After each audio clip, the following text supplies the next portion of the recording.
What's up guys, this is Wenzes. Welcome back to my channel where we talk about personal development for INFJs and how to create an epic life on your terms. Today we're talking about INFJs in leadership and why most INFJs don't want to have anything to do with it. I completely understand that we are the perfect consultant because on the one hand we can give advice, we can use our intuition, but at the same time we don't need that force that is necessary in order to stand up for something or in order to convince other people to follow that. But the problem with it is that we lose touch of leadership altogether, and through that we're not even the leader of our own life. So today we're gonna talk about how to find that balance that can give you the best of both worlds. Before we get started, I want to remind you, if you want to take the next step in creating your epic life and you want my help in it, then work with me privately or join the Epic Life Masterclass, all the information you find below. So let's really look at this whole concept of INFJs in leadership. It is something that we don't see very often. And if you look, for example, on all those pages where INFJs are described, you'll always see that INFJs do not want to be in leadership positions. It's not our natural strength, and I completely understand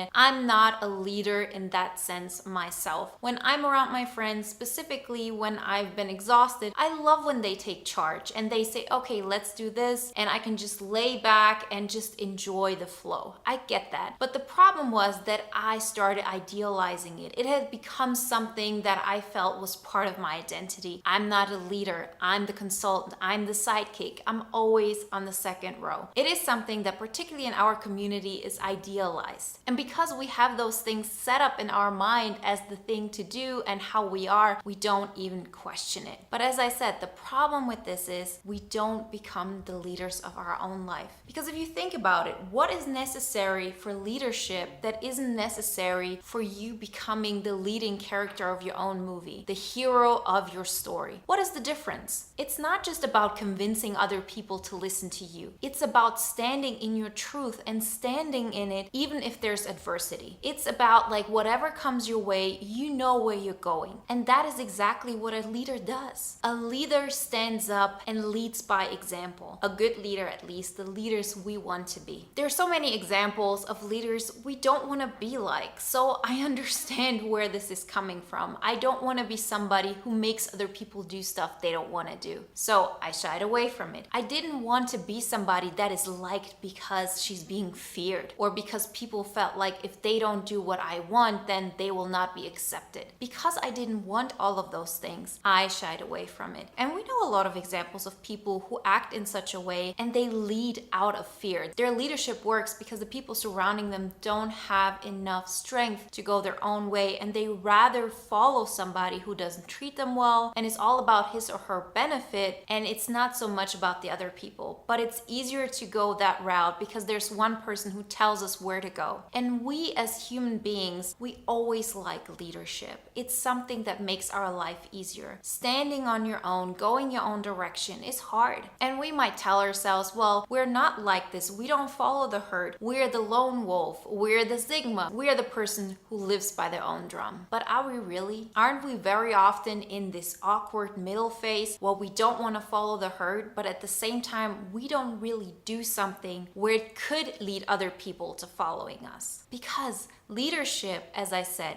is about us setting an example of what we want. When you take ownership of your life and where you want to go, you'll make choices and you'll stick to certain beliefs that are non-negotiable. And when you show up like this, automatically people will follow you. You will either have people who don't want to have anything to do with you, you'll have people who see you in some kind of way or they don't really recognize you as a leader or anything like this, and then you'll have people who want to listen to you, who want to get inspired by you, who want to be part of your journey. And this is something that is not up to you. For us INFJs, it's very important to understand that we never have the power to make people do anything. None of us do. Not us as INFJs, not others. If people follow somebody, then they do that because this is what they want to do. If they follow somebody with integrity or without, it's not for you to decide. So many of us shy away from standing up and saying what we are about, because the more we have a stand on something, and the more this is not something that we hide and we only share with the people that we think are going to understand it, we become this. This is part of who we are. It is exactly the same thing as being an authentic leader. When I started living life on my terms, I shied away from this chameleon concept that I did over and over again, where I was the sidekick to everybody's story, where I was the consultant to everybody, but there was no responsibility I wanted to take on for something because of fear that I would stand alone, because of fear that it wouldn't be good enough, because of the fear that once I start doing it, I can't take it back. And I believe this is something that we all struggle with, because our extroverted sensing, which is the main part when it comes to stepping into the real world and becoming a leader in our own life, that part of us is not that strong, but it doesn't have to be. If you do it out of conviction, if you do it out of knowing that this is the only way to go, because this is my authentic self. If I bring out my intuition, my vision, the way I see reality through my extroverted sensing, it might not be as strong as the extroverted sensing of others. So most people won't see it as this big thing right away, but it will be consistent, it will be permanent, it will have foundation, and you'll see how people gravitate towards it. And if they do or they don't, it's none of your concern and it's none of your business. You're not doing it because other people would follow you. You're not doing it because you want to be a leader in itself and that makes you feel like you're something. It is about making those choices, about being your authentic self. A real world example would be that you say, I want to celebrate my birthday and I have this vision of how great it could be. And no matter who would throw a party for you, or no matter whose party you would go to, it will never quite be as the party you would imagine in your mind, because that is their reality, that is their extroverted sensing bringing into reality what they think. But if you go out and you say, well, I'm going to throw a party and I'm going to invite the people that I know, you know what's going to happen? Barely anybody will come because it's the first time you did a party. It probably won't turn out the way you imagined it, and therefore you'll shy away from doing it again. But if you know that the only way you can experience this kind of birthday party is for you to work on it, to take responsibility for it, and to be okay if nobody shows up, to be okay that people would then see that you don't have that many friends, that people would see and you would have to admit to yourself that nobody really likes you because they didn't show up. Once you get over this hump, you realize that why people come to birthday parties is because these people have shown over and over again that they are willing to stand in their own truth. The people that you know that have those parties where all those people show up and they have so much fun, this person also started at some point. They might have started when they were 5 years old, but they started at some point saying that I want to create fun for myself. And I'm here and I'm willing to take the risk of it not being perfect. But I'm standing in my truth because I'm going towards my vision. And the more often they did it, the more people came back. The next time, the 3 people that were there and had a great time, they come back and they bring friends. And the list goes on and on. See, a birthday party is such an unimportant example, but that's why I wanted to bring it. It's just a metaphor of how we want to experience life, because we all want to experience life to the fullest. We want to have fun. We want to get up in the morning and get excited about it. But in order to do that,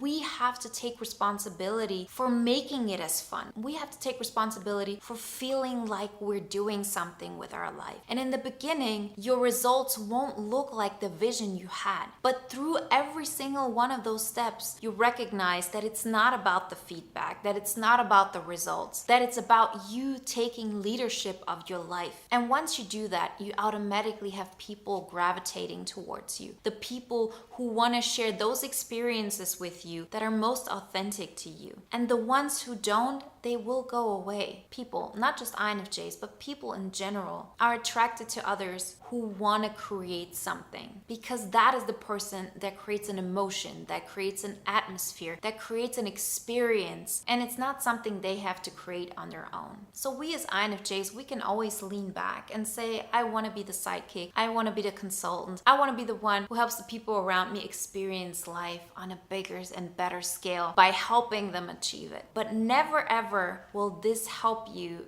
to make your vision a reality. When we consult, we always inspire others to stand up in their own truth. But when are you standing up in your own truth? And I know how hard this is. I used to be somebody who never did this. So the moment I started, I had to deal with the fear of rejection, the fear of abandonment, and a lot of it came true. Because you know very well, the reason why we're so scared of those emotions is not so much because the people around us don't like us. It's because at some level, we believe that about ourselves as well. And when others give us the feedback that yes, we're not interesting enough for other people to show up, it verifies that our fears are so true. But only when we're willing to look into this, to admit this to ourselves, that we have parts in us that don't believe that we are worth it. Only when we look at those parts of us, accept them, feel them, then we can heal them. And then you get to a point where you say, well, on this level, maybe I felt like I'm not good enough, but now I know I'm good enough despite of this. I don't need to be perfect. I don't need to be liked by the people in my building or the people at my work. I like myself because the way I made this party happen or the way I chose to live my life is just the best thing I could ever do. My life is how I want it to be. It's not how my friends want it to be. It's definitely not how my old coworkers wanted it to be. And it's not just about that's not how they would want their life to be. They also would look at me and not see how this could bring me any joy. But for me, this is perfection and it just keeps getting better. And once I stand in this truth, once I take leadership of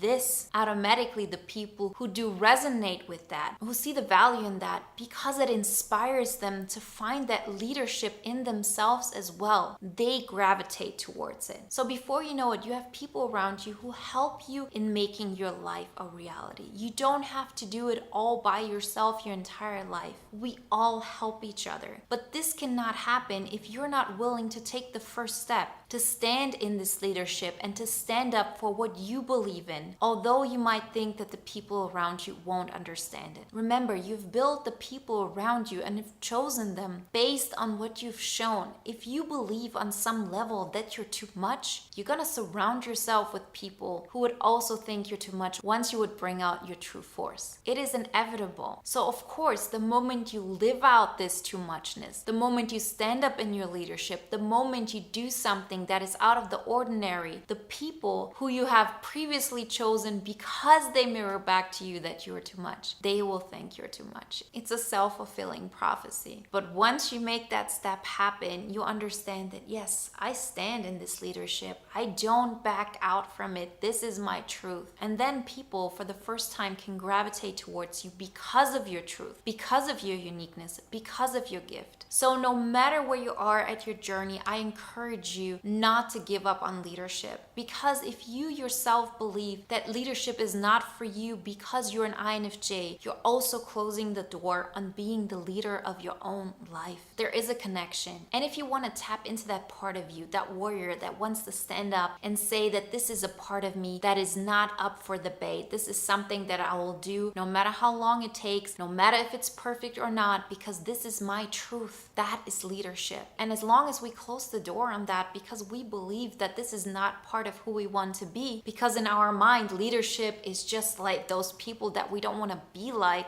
we're holding ourselves back from the biggest adventure of our life. I really encourage you to step up your game when it comes to your leadership and to start living life on your terms. Remember, if you want my help in taking those steps, then work with me privately or join the Epic Life Masterclass. You find all the information below. And if you want to watch another video now that is in line with today's topic, then watch the video on the INFJ chameleon effect, because then we learn how to get away from always trying to fit in with others. Like always, guys, I wish you a wonderful day, a great week, and I talk to you next time.